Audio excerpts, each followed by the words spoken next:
Welcome to the 15-Minute Financial Feast podcast, bringing you 15-minute segments to help you retire with purpose on time.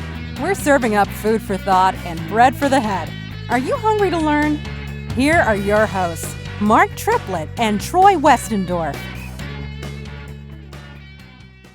During this episode of the 15-Minute Financial Feast podcast, we're listening in on Triplett-Westendorf and Mark Triplett's Lunch and Learn series, where they covered a wide variety of retirement and tax planning strategies to help you retire with purpose on time. Welcome, everyone. Hope you have a great day. Welcome to our Retire with Purpose on Time Lunch and Learn series. Today's topic is going to be about IRMAA, the income-related monthly adjustment amount for Medicare. It's a surcharge for the wealthy, or it depends on who you ask, but whose definition is of wealthy. But we'll talk a little bit about what IRMAA actually is, how it's calculated, how to determine whether or not you're likely to be impacted by it, and then what you might be able to do to avoid it if you take some action early on. Okay? So, Mark, why don't you tell us, let's cat bag, who is IRMAA, what is IRMAA, and how do we meet her? Who is IRMAA? So IRMAA is the income-related monthly adjustment amount, or IRMAA. And this is going to impact folks who in retirement have a modified adjusted gross income that exceeds a particular threshold. And so I'm going to put on the screen here. I'm going to get our faces off. It's difficult to see, but you can find this information on Medicare's website as well. The 2021 Part B premiums, as well as the 2021 Part D premiums, are represented here. And both of these are components of Medicare. Part B is your kind of your insurance premiums. Part D, as in David, that's going to be your prescriptions, your drug costs. And if your modified adjusted gross income as a married couple filing jointly exceeds $176,000, you could end up paying an additional surcharge per individual on Medicare. Remember, Medicare's the premiums of Medicare are actually individually related. So, if you have a husband and wife, they're both paying Medicare premiums, right? And so, if you cross that threshold as a married couple filing jointly, and they're both on Medicare, then they're both going to be dinged by that surcharge. Okay. Now, when they determine whether or not you're going to be impacted by the surcharge, they're going to look at your modified adjusted gross income from 2 years prior. And your modified adjusted gross income is your adjusted gross income, but adding in certain deductions back to it, like if you make contributions to an IRA, for example, those get added back in. And then any taxable Social Security benefits also get included. So your modified adjusted gross income generally going to be higher than your adjusted gross income. And it can be found on your tax return. They use 2 years previous tax returns when calculating IRMAA. So imagine, for 2021, they're going to be looking at, or Medicare is going to be looking at your 2019 tax returns.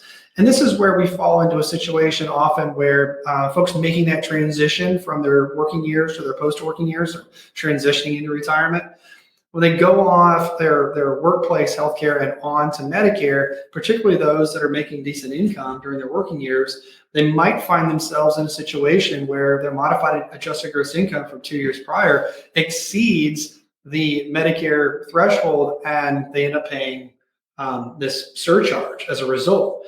But is there anything they can do about it? And the answer is yes. There are certain life-changing events that occur where Medicare says that you can do something about this. And there are a few of them here on the screen, but generally we're talking about work stoppage. You or your spouse either retire and stop working, or you have reduced work hours, or things of that nature where your income goes down.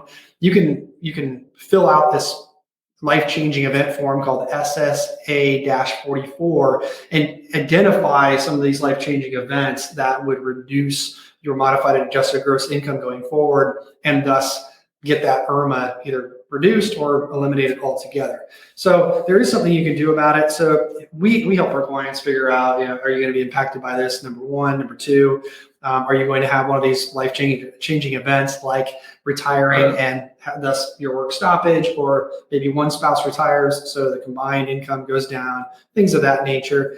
Other things that might affect it, let's say you've got a rental property and you sold it. And so now you don't have that income coming in from the rental property, or maybe a pension that wasn't a lifetime pension from an employer, but it's a temporary pension, maybe lasted 10 years and that drops off. So there are different events that could happen. I'll actually share that form with everybody. If you're interested in downloading it, you can take a look at it. I'll go ahead and share it now, and you can click that download button and you can download this form. Now, this is for 2020. There'll be a new form for 2021 coming out here after the end of the year. But you have to appeal that or apply for this every year that you might be impacted by IRMAA. Okay.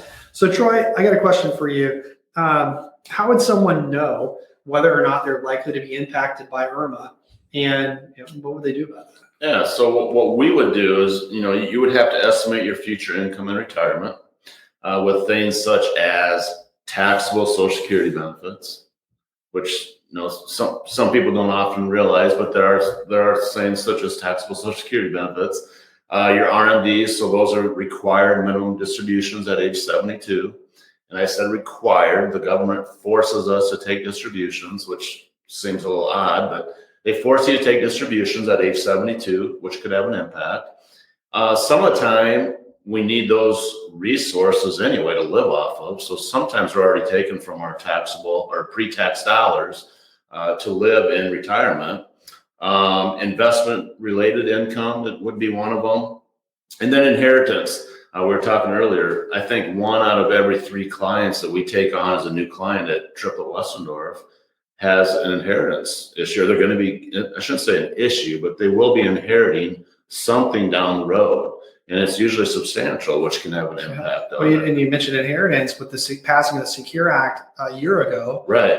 Impacting how you receive. I mean, if your parents leave you an IRA now, you're forced to distribute this IRA balance within 10 years. 10-year window. You can no longer stretch it over your lifetime. So it's going to force a lot of folks who inherit pre-tax money, IRAs, 401ks, things like that, from somebody else other than a spouse, usually your parents or somebody leaves that to you. Right. They're going to be forced to distribute this and potentially push your modified adjusted gross income up past IRMAA. So really structuring that is important. Which brings us to the next thing, why we use a sophisticated retirement planning software, which is Retirement Analyzer. And you can kind of show them some of this on the screen there, but that's what we use, and we can separate out the income and the assets, and we can project out these factors into the future rather than having something hit us and we got to make these quick adjustments on, oh no, what are we going to do? We can actually look into the future and project these things with our software program and eliminate or mitigate a lot of these issues that would arise before they ever get to that point. So we can take a look at it, look in the future, and start to handle these things. And not only look into the future and see if there's any potential situations that could come up, but also stress test if we took action today. Right. How would that impact us 5 years from now, 10 years from now? Does this make sense to do something now to take action to eliminate that potential of being impacted by IRMAA later? And so that we can not only identify it, but then stress test it before any permanent action is taken. Exactly. So when we ask for this information for our clients, and those that have been through the process know that we get detailed. Our philosophy is aim small, miss small. So we're not making major adjustments down the road. So we do get detailed, and it allows us to be proactive rather than reactive. For sure. So Mark, what can folks do now to potentially avoid this IRMAA in the future? Sure. Number one, I would say get organized. Really understand how your income and your assets in retirement are going to coordinate together. Not only to allow you to continue the lifestyle you're enjoying adjusted for inflation and paying as little in taxes, but also looking out for these potential situations where maybe you're going to be forced to distribute pre-tax dollars at an opportune time. Right. We may look at taking delayed Social Security planning strategies, optimizing Social Security for a household by delaying some of your Social Security benefits. That doesn't mean you don't retire, but it means that you transition into retirement, maybe spend some of your pre-tax money, your IRAs, your 401ks, while you're delaying Social Security and building up that Social Security benefit. And by doing so, you're taking some of those chips off the table, some of those pre-tax dollars that could hit you later on, you're starting to take those off the table while you're delaying these very precious tax advantage, government-backed, inflation-adjusted Social Security benefits. Huge impacts, by the way. Yeah. When we do those in a plan, for sure. It makes a major impact. Another thing might be doing some Roth conversions. Last week we talked about whether you pay income tax now and or whether you delay, and we kind of made a case for doing some Roth conversions now, taking advantage of the Tax Cuts and Jobs Act. But that can be really beneficial to convert some of those pre-tax dollars to never tax dollars, because they don't get counted towards that income that impacts both Social Security taxation as well as modified adjusted gross income. And it's amazing what seemingly insignificant small adjustments today have when they're compounded out over a decade or two in retirement. And so that's the importance of being able to identify the issues, stress test those little changes today, and make good decisions based off of that. So those are the different ways that we could really evaluate somebody's circumstances today and then make a decision of whether we want to take action or not. Now, we would always highly recommend that you work with a tax professional before making any significant tax-related decisions. We're not tax advisors. We have one on our team. Chad Harrison, CPA, handles our tax-related situations for our clients who work with him. But make sure whoever you're working with, look for a tax planner as opposed to a tax historian. What's the difference? Well, a tax planner is looking through the windshield. Imagine you're driving down the car. The tax planner is looking down through the windshield. The tax historian, on the other hand, is focused on the rearview mirror.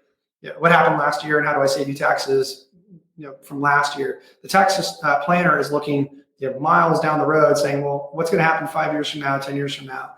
And that's really where we help spot those situations and then work with the tax professional to validate it and say, okay, here's the action we need to take and move forward. Anyway, that's it for IRMAA today. Hopefully that was some insightful information about this income-related monthly adjustment amount for Medicare, the surcharge to the wealthy. Remember, it's based on your modified adjusted gross income. Kind of get an idea what that's going to look like when you transition from your retirement year or your pre-retirement years to your post-retirement years. As you make that transition, if you are going to be impacted by IRMAA, determine whether or not there's anything you can do about it by filing form SSA-44 to kind of appeal that. And that's it. Next week's topic, December 8th, we're going to be talking about 3 ways to increase your return without taking any additional market risk. Hope you enjoy this one. You do not want to miss it. So make sure you register for that. Sign up for the next week's event.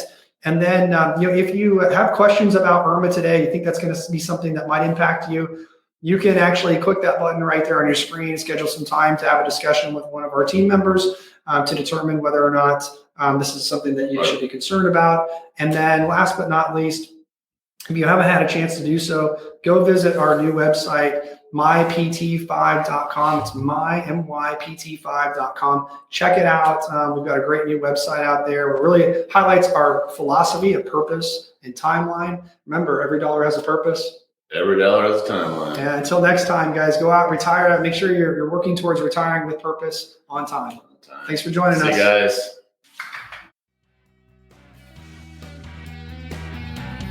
You've been listening to the 15-Minute Financial Feast podcast. Remember, every dollar has a purpose and every dollar has a timeline. If you have questions about today's topic, schedule a call with a team member. Visit www.mypt5.com. Until next time, be sure you're taking steps to retire with purpose on time.